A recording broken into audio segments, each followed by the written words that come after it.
नमस्कार, मैं निरंकार और प्रीलिम्स बूस्टर प्रोग्राम में आप सबका स्वागत है। ज्योग्राफी कॉन्सेप्ट में जियोमॉर्फोलॉजी से एक प्रश्न है और प्रश्न है प्लेट टेक्टोनिक्स से, प्लेट विवर्तनिकी से लिया गया है। आइए देखते हैं। कह रहा है अभिसारी प्लेट सीमांत से संबंधित यानी कन्वर्जेंट प्लेट बाउंड्री से संबंधित निम्नलिखित कथनों पर विचार करें।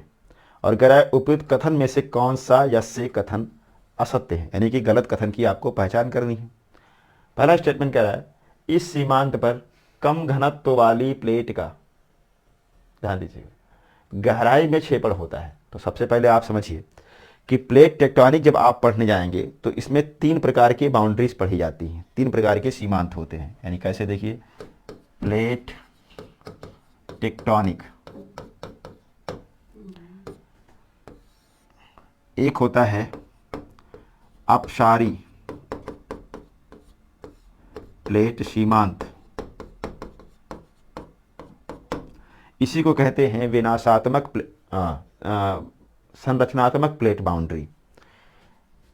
एक होता है अभिसारी प्लेट सीमांत और एक होता है समानांतर प्लेट सीमांत। ध्यान दीजिएगा, अपसारी को कंस्ट्रक्टिव प्लेट बाउंड्री कहते हैं, अभिसारी को डिस्ट्रक्टिव प्लेट बाउंड्री कहते हैं और समानांतर प्लेट बाउंड्री में आप देखेंगे इसको संरक्षी यानी कि कंजर्वेटिव प्लेट बाउंड्री कहते हैं। अब ध्यान देने वाली बात है, इसमें क्या होगा, इसमें दो प्लेटें एक दूसरे से दूर जाएंगी। मान लो ये दो प्लेटें हैं, ये इधर जाएगी और ये इधर जाएगी, एक दूसरे से दूर हो रही है, अपसरण। वहीं अभिसारी प्लेट में क्या होगा, इसमें दो प्लेटें एक दूसरे के करीब आएंगी यानी अभिसरण होगा, कन्वर्जन होगा। जबकि समानांतर प्लेट बाउंड्री में एक प्लेट ऐसे जाएगी तो एक प्लेट ये ऐसे जाएगी, यानी एक दूसरे के पैरेलल चलेगी, ना तो ये एक दूसरे से दूर होगी ना टकराएगी। तो ये तीन प्रकार के सीमांत होते हैं। दिया गया जो प्रश्न है वह अभिसारी प्लेट सीमांत से है। तो देखिए ध्यान से, हमने कहा था कि जो सीमांत होते हैं प्लेट के ये दो प्रकार के हो सकते हैं। जैसे मानो कि एक प्लेट ऐसी है, देखो ध्यान से, ये मान लो एक प्लेट है तो इसका एक सीमांत तो ये है और इसका एक सीमांत ये है, इसके दो सीमांत हैं या नहीं है। बट आप ध्यान दीजिए कि ये वाला जो सीमांत है, ये वाला, ये कैसा है, आप कहेंगे ये महासागरीय क्रस्ट है। बहुत ध्यान से समझते चलिए। और ये क्या है, महाद्वीपीय क्रस्ट है। ठीक है, तो दो प्रकार के सीमांत तो हो सकते हैं। अब मान लो हम आपसे कहें कि एक यह स्थिति बन रही है, एक प्लेट ये है और एक प्लेट इस तरह से है। मतलब एक किनारा आप देखेंगे क्या है, महासागरीय है और एक किनारा क्या है, महाद्वीपीय है। यानी कि यहां ओशन और कॉन्टिनेंट की टक्कर हो रही है, यह हो सकता है। दूसरा यह भी हो सकता है कि एक प्लेट महासागरीय किनारा ये है और एक और महासागरीय किनारा इस तरह से आ रहा हो, यानी दोनों ही क्या है, महासागरीय किनारे हैं। तो यहाँ पर ओशनिक और ओशनिक क्रस्ट आपस में टकरा रहे हैं। लेकिन एक यह भी पॉसिबल है कि दोनों ही किनारे क्या हों, महाद्वीपीय हों, यानी यह भी महाद्वीपीय और यह भी महाद्वीपीय, दोनों ही महाद्वीपीय। यानी इसमें तीन प्रकार की टक्कर होती है। एक महासागरीय महाद्वीपीय प्लेट की टक्कर, एक महासागरीय की टक्कर और एक होगी महाद्वीपीय की टक्कर। तीन प्रकार का आपको देखना है। तो यही अभिसारी को समझने का प्रयास कीजिए। अब ध्यान दीजिए, जब दो प्लेटें आपस में टकराती हैं, जैसे मान लो कि एक प्लेट हम ले लिए, ये एक प्लेट ये, और एक प्लेट इधर से मान लो ये महाद्वीपीय है, ये कॉन्टिनेंटल है और ये ओशनिक है। तो जिस प्लेट का घनत्व तो अधिक होगा, यानी क्या हो, डेंसिटी और हैवी हो, वह प्लेट गहराई में क्षेपित होगी। वो क्या होगी, गहराई में क्षेपित होगी। बट यह भी हो सकता है कि दोनों ही प्लेट की डेंसिटी और हैवीनेस दोनों बराबर हो, दोनों सेम वेट की हो, दोनों की डेंसिटी सेम हो, तब ऐसे में क्या होगा, ऐसे में वह प्लेट नीचे जाएगी टकरा के जिसकी स्पीड अधिक होगी। तो ध्यान दीजिएगा, मान लो एक प्लेट ये महासागरीय आई और ये महाद्वीपीय है, इससे टकरा करके महासागरीय प्लेट कहाँ चली गई, नीचे गहराई में छेपित हो गई। जब गहराई में छेपित हुई तो क्यों छेपित हुई, क्योंकि महासागरीय प्लेट की डेंसिटी अधिक होती है और ये हैवी होती है। यहां पर देखिएगा ध्यान से, ये महाद्वीपीय प्लेट है। जब दोनों टकराई तो इन दोनों के बीच में एक गर्त जैसा गर्त निर्माण हुआ और इसी में आप देखेंगे दोस्तों अवसाद का क्या होगा, जमाव होगा। जब अवसाद का जमाव होगा तो ये बन जाएगी सिंक्लाइन यानी कि भूसन्नति, ये इधर जा ही रही है और ये इधर आ ही रही है। तब ऐसे में यहाँ पर फोल्ड पड़ेंगे और मोड़दार पर्वत बनेंगे। उससे पहले क्या होगा, जो ये प्लेट गहराई में गई है टेम्परेचर बढ़ने के कारण इसका आंशिक गलन होगा जिससे मैग्मा बनेगा और मैग्मा का डिफ्रेंसिएशन होगा, ऊपर की ओर मैग्मा ऐसे आएगा, ठीक है, ये मैग्मा ऊपर आएगा तो यहाँ पर क्या होगा, वोल्केनिक आर्क का निर्माण हो जाएगा। ठीक है, आगे ये बढ़ेगा, इसमें फोल्ड शुरू हो जाएगा, इस तरह से ये माउंटेन बनेंगे, इस तरह से ये माउंटेन बनेंगे। यानी कि अभिसारी प्लेट सीमांत पर जहां महासागरीय महाद्वीपीय की टक्कर होगी वहां पर सक्रिय ज्वालामुखी मिलेंगे और साथ ही साथ नवीन मोड़दार पर्वत का निर्माण होगा, बलित पर्वत मिलेंगे। जैसे एंडीज देखो, आप रॉकी माउंटेन देख सकते हो, आप हिमालय को भी समझ सकते हो, ये मोड़दार पर्वत के निर्माण होंगे। साथ ही साथ आपको यह भी देखना है कि जब दोनों प्लेटों की टक्कर होगी, टक्कर होने के बाद एक प्लेट नीचे की ओर जाएगी, तो टक्कर जब हो रही है यानी फ्रिक्शन हो रहा है तो सैलो उद्गम वाले यानी छिछले उद्गम वाले भूकंप भी आएंगे। जब ये गहराई में छेपित होगी, प्लेट को तोड़ती हुई अंदर धंसती चली जाएगी तो भी परतों को तोड़ेगी और परतों को तोड़ेगी तो यहाँ पर मध्यम उद्गम वाले भूकंप आएंगे। वहीं पर जब ये मैग्मा बनेगा और मैग्मा नीचे से ऊपर की ओर उद्वेलित होना शुरू होगा, तब ज्वालामुखी के द्वारा यहाँ गहरे उद्गम वाले भी भूकंप आएंगे। यानी कि यहाँ पर क्या क्या देख सकते हो आप, तो आप कहेंगे यहाँ पर ज्वालामुखीयता की क्रिया होगी, यहाँ पर क्या होगे, भूकंप आएंगे और यहाँ पर क्या मिलेगा, मोड़दार पर्वत मिलेंगे। ठीक है, इसका एग्जाम्पल अगर आपको देख रहे हैं तो उत्तरी अमेरिका के पश्चिमी कॉर्डलेरा को आप देख लीजिए, दक्षिणी अमेरिका के पश्चिमी कॉर्डलेरा को देख सकते हैं। तो इस तरह से ये महासागरीय महाद्वीपीय की टक्कर होती है। तो कुल मिलाकर के आप यह भी समझ सकते हैं कि सुनामी आने के लिए भूकंप एक कारण होता है, ज्वालामुखी भी एक कारण होता है। अब मान लो कि इधर पर्वतीय क्षेत्र है और इस क्षेत्र में लोग बसे हुए हैं, मान लो इस क्षेत्र में कहीं कहीं पर लोग बस गए हैं, मान लो रह रहे हैं इस क्षेत्र में, और ये महासागर है।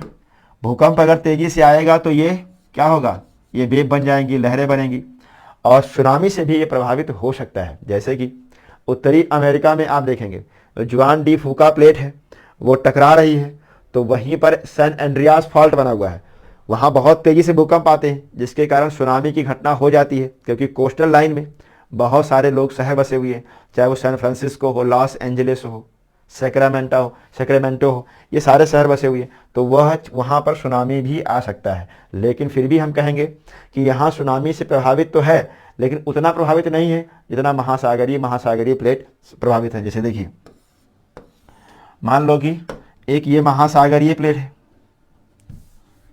एक ये महासागरीय प्लेट है और एक ये महासागरीय प्लेट है। ध्यान दीजिएगा, दोनों ही महासागरीय हैं, ओशनिक और ये ओशनिक। अब इस पे क्या है, ये पानी भरा हुआ है, ध्यान दो,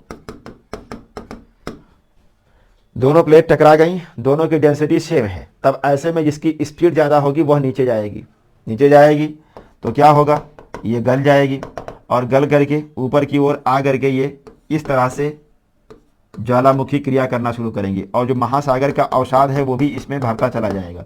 तो इस तरह से ये बनता चला जाएगा, ये ऊंचा होता चला जाएगा, देखो ध्यान से। और जब ये पानी के ऊपर निकल जाएगा तो यही बन जाएगा ज्वालामुखी द्वीप और पूरा चाप जैसा ऐसे बन जाएगा, क्योंकि ज्वालामुखी चाप कहते हैं, फेस्टून कहते हैं। जब सीक्वेंशियल आप देखें, एक सीक्वेंस में ज्वालामुखी मिलते चले जाएंगे, ज्वालामुखी द्वीप, उसको फेस्टून कहते हैं। तो जापान को आप देख सकते हैं, जापान क्या है, एक फेस्टून का उदाहरण है। जापान का निर्माण इसी तरीके से हुआ है, ठीक है।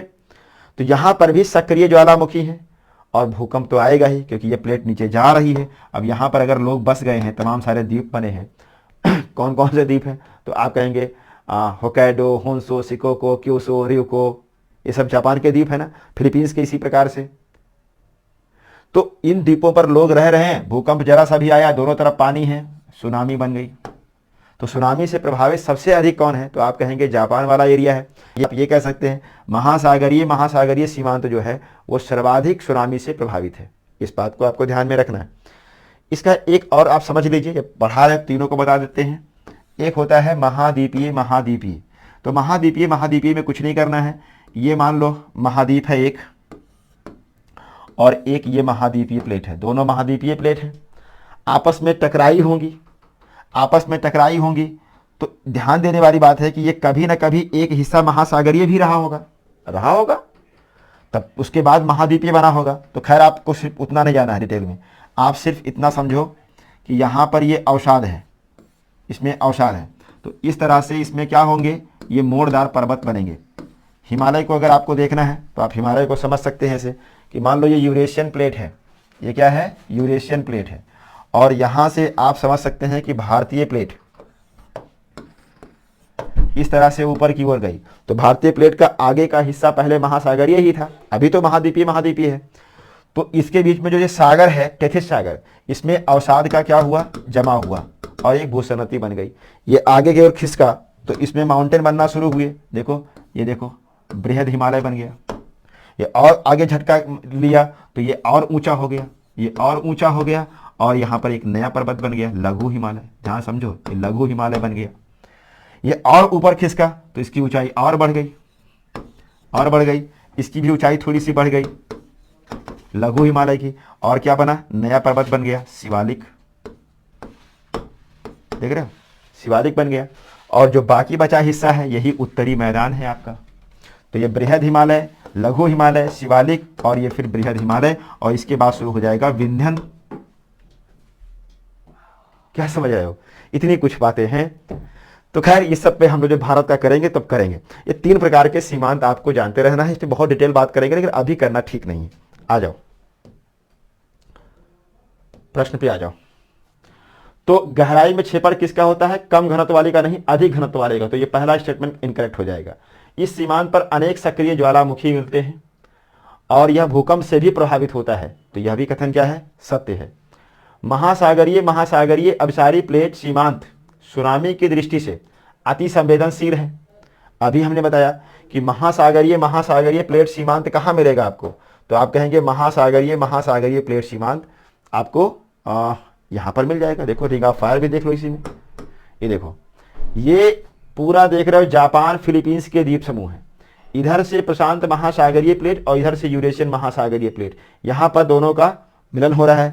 इसमें प्रशांत महासागरीय प्लेट का सबडक्शन हो रहा है, इस कारण से यह पूरा क्षेत्र आप देखेंगे सुनामी से प्रभावित होगा। ये ध्यान रखिएगा, ध्यान दीजिए। तो सुनामी दृष्टि से अतिसंवेदनशील है, यह भी क्या है, सही है। अगला कथन दिया है, रिंग ऑफ फायर का संबंध प्रशांत महासागरीय क्षेत्र में इसी सीमांत से संबंधित है। तो आप थोड़ा सा रिंग ऑफ फायर को देख लीजिए, फिर से एक बार देखिए ध्यान से। ये रिंग ऑफ फायर को ऐसे समझेंगे तो समझ जाएंगे।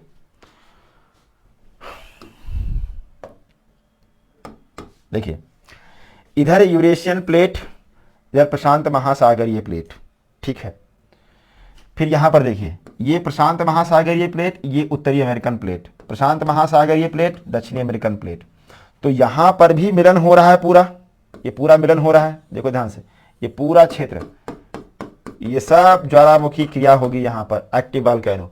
और यहाँ पर देखिए दोनों प्लेट का, यानी यहाँ पर कॉन्टिनेंटल ओशनिक, यहाँ पर ओशनिक और ओशनिक टक्कर दोनों जगह हो रहा है। तो ये पूरा क्षेत्र सक्रिय ज्वालामुखी वाला हो जाएगा। तो इसी को कहते हैं रिंग ऑफ फायर, अग्नि वलय। तो अग्नि वलय का संबंध किससे है, प्रशांत महासागर से है, क्योंकि इधर भी अभिसारी है और इधर भी अभिसारी प्लेट सीमांत आपको देखने को मिलेगा। ठीक है, आप इसको भी देख सकते हैं, वही चीज़ है। देखो पूरा ये दिख रहा है, जो डॉटेड, ये जो आपको इस तरह से दिख रहा है एक्टिव वोल्केनो। देखो ये बना है ना, ये एक्टिव वॉल्केनो। तो ये पूरा क्षेत्र आपको एक्टिव वॉल्केनो वाला दिखाई देगा। देखो ध्यान से, ये पूरा एक्टिव वॉल्केनो, यही है रिंग ऑफ फायर। मेरे ख्याल से आप क्वेश्चन आपको समझ में आ गया होगा। चलो इसको आप देख भी सकते हो। ये देखो ऐसे महासागरीय महाद्वीपीय का इस तरह से बनता है। यहाँ ट्रेंच बन जाता है, इधर मोरदार पर्वत हैं। ये देखो ज्वालामुखी क्रिया भी हो रही है, भूकंप से प्रभावित भी है। ये सारी बातें आपको जानते रहना है। तो रिंग ऑफ फायर का संबंध प्रशांत महासागर क्षेत्र में इसी सीमांत से है, तो यह भी कथन सही है। कह रहा कौन सा कथन असत्य है, तो केवल एक इसका असत्य होगा, यानी सही उत्तर हो जाएगा बी।